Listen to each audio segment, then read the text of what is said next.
Bien chicos, el tema que nos habíamos quedado era este de aquí de brazo de palanca. Fue el tema nuevo que vimos antes de pues del examen, ¿no? Bien chicos, tenemos aquí, ya habíamos visto un pequeño apunte del brazo de palanca. Dijimos que esto de brazo de palanca, chicos, lo vamos a delimitar, lo vamos a conocer por esta T, que va a significar torque. Y esta T, bueno, tiene dos componentes más, que es fuerza por distancia. El torque siempre lo vamos a expresar en newton metro. Sale una unidad de fuerza justamente con una de distancia, que es el metro. En eso vamos nosotros a indicar nuestro brazo de palanca. El brazo de palanca no es otra cosa, chicos, más que, bueno, vamos a suponer que esta fuera una viga. Vamos a suponer que este lápiz fuera una viga, este lapicero. Y el brazo de palanca no es otra cosa más que la fuerza, vertical, que se ejerce en esta viga. Vamos a suponer que esté en este lapicero, y que va a hacer que este gire, ¿no? Que este rote, ya sea así o al revés. ¿Sale? El brazo de palanca siempre lo vamos a ver nosotros de forma, en forma vertical. Siempre vamos a incluir el eje de las Y en el brazo de palanca, no vamos a incluir el eje X. Por lo tanto, cuando nosotros hagamos ejercicios de brazo de palanca, nos vamos a dar cuenta que la sumatoria de fuerzas en X pues va a ser nulo, no va a existir. Solamente vamos a tener fuerzas en Y, porque esas son las que van a delimitar nuestro movimiento de nuestra viga o de lo que estemos viendo. Ahora bien, habíamos hecho igual anteriormente un problema, lo vimos en clase todavía, y habíamos dicho algo de las manecillas del reloj. Esto también es muy importante. Cuando nosotros tengamos, por ejemplo, una barra y le apliquemos una fuerza, ya sea aquí, se le puede agregar aquí, se le puede agregar acá, se le puede agregar en muchos lados. Estos puntos donde yo agrego la fuerza, aquí, bueno, estos de aquí le voy a llamar momentos. Esto va a ser momentos, y si yo sumo esta flecha más esta flecha más esta flecha, pues yo lo voy a llamar suma de momentos. Esto es lo que se le conoce como suma de momentos. Y bueno, estas flechas tienen un sentido hacia donde van a empujar la barra. A ese sentido es donde vamos a ver lo que les había comentado de las agujas del reloj, más bien del sentido de las agujas del reloj, para ver si gira hacia arriba o hacia abajo, y si el movimiento es positivo o negativo. Bueno, teniendo en cuenta lo que estábamos diciendo de la suma de los momentos, entonces tenemos esto de aquí, que va a ser nuestra primera condición de equilibrio. Esto ya lo habíamos visto desde la primera clase.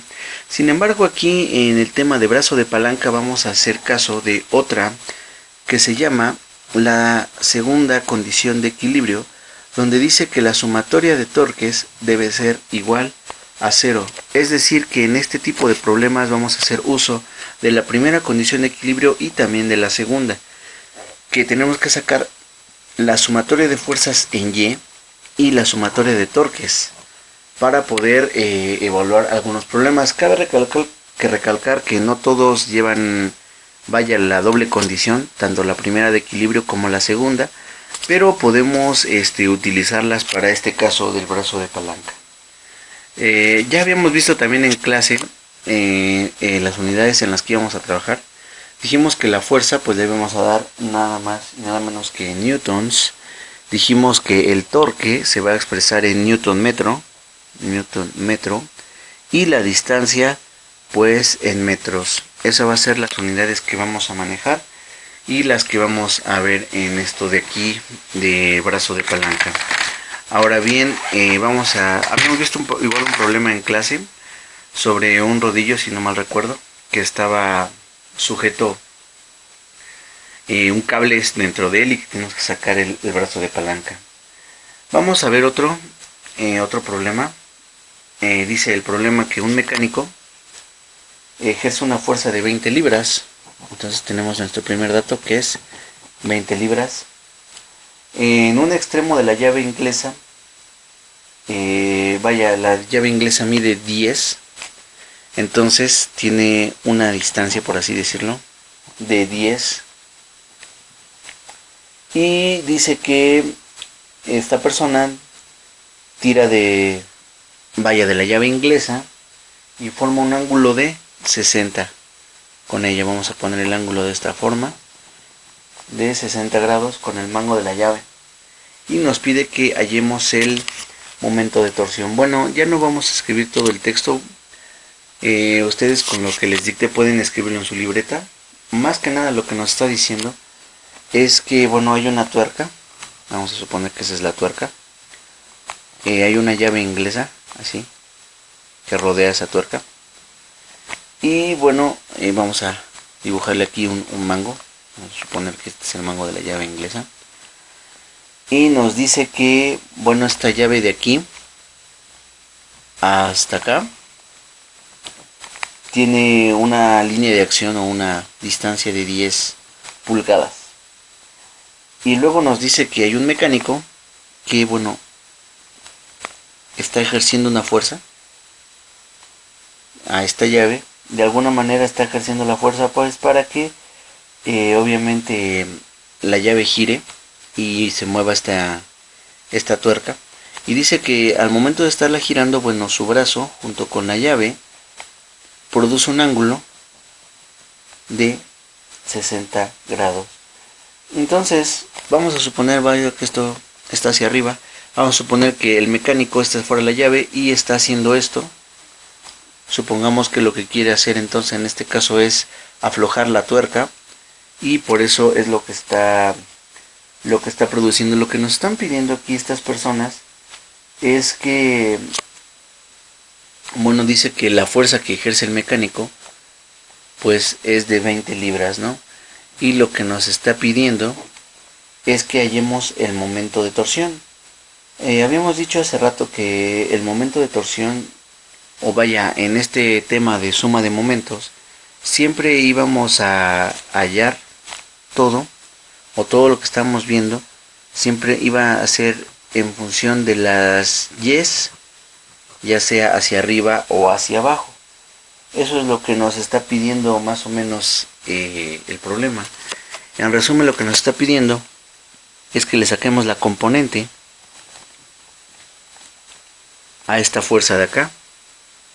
Esta fuerza que ejerce el mecánico es el módulo vector, pero nosotros no podemos decir, bueno, simplemente multiplicar la fuerza por la distancia, es 20 por 10 y ya obtuve el brazo de torsión. No se puede hacer eso de cierta manera. ¿Por qué? Pues porque obviamente dijimos que aquí en brazo de palanca todas nuestras fuerzas van a ser en el eje de las yes, o vaya, siempre van a ser fuerzas verticales, y la fuerza que está ejerciendo el mecánico no es vertical, es inclinada.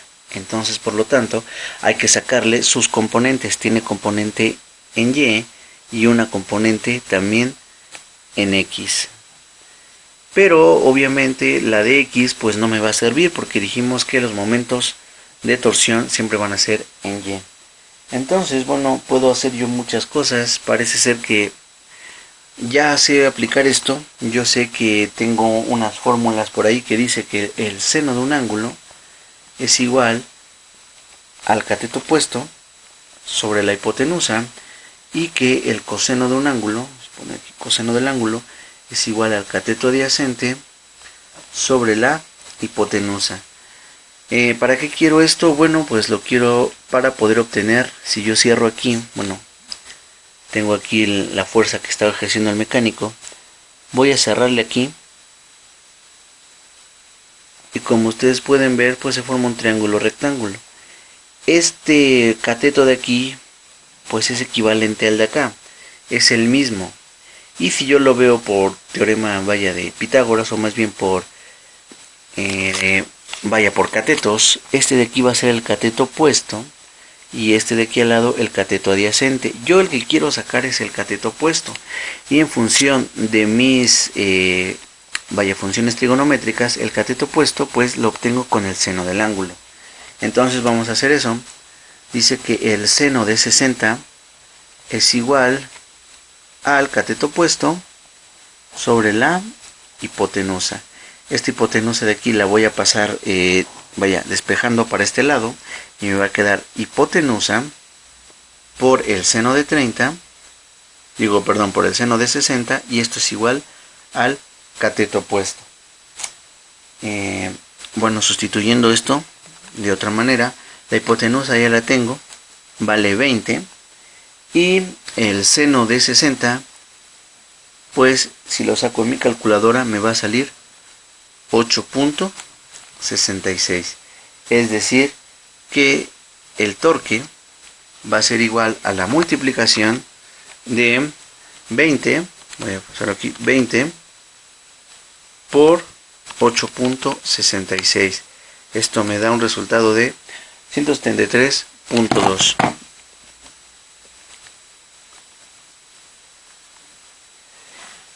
Ahora bien, dijimos nosotros, hace rato lo dijimos en nuestro apunte, que el torque se da en unidades Newton metro, pero eso es solamente cuando todas nuestras unidades estén en el sistema internacional. En este caso tenemos libras, tenemos pulgadas, o sea, tenemos el sistema inglés.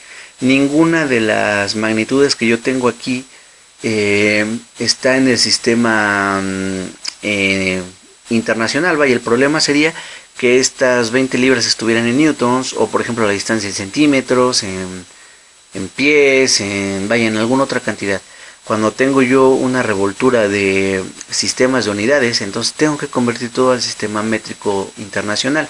En este caso, como las dos, tanto esta de aquí, la fuerza, como la distancia que está aquí a la línea de acción, están en el sistema inglés, pues no me hace falta convertirlo. Simplemente lo que voy a decir es que este valor de aquí, pues lo voy a expresar en libras pulgada, ¿no? O lo que es lo mismo, una unidad de fuerza y una unidad de distancia.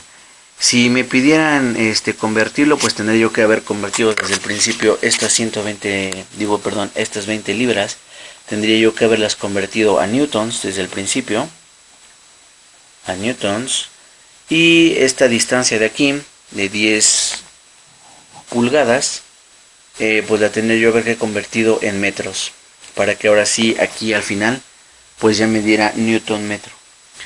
Hay otras formas de sacarlo, este problema. También se puede hacer por una línea perpendicular, es decir, se traza aquí que esta es la línea de acción.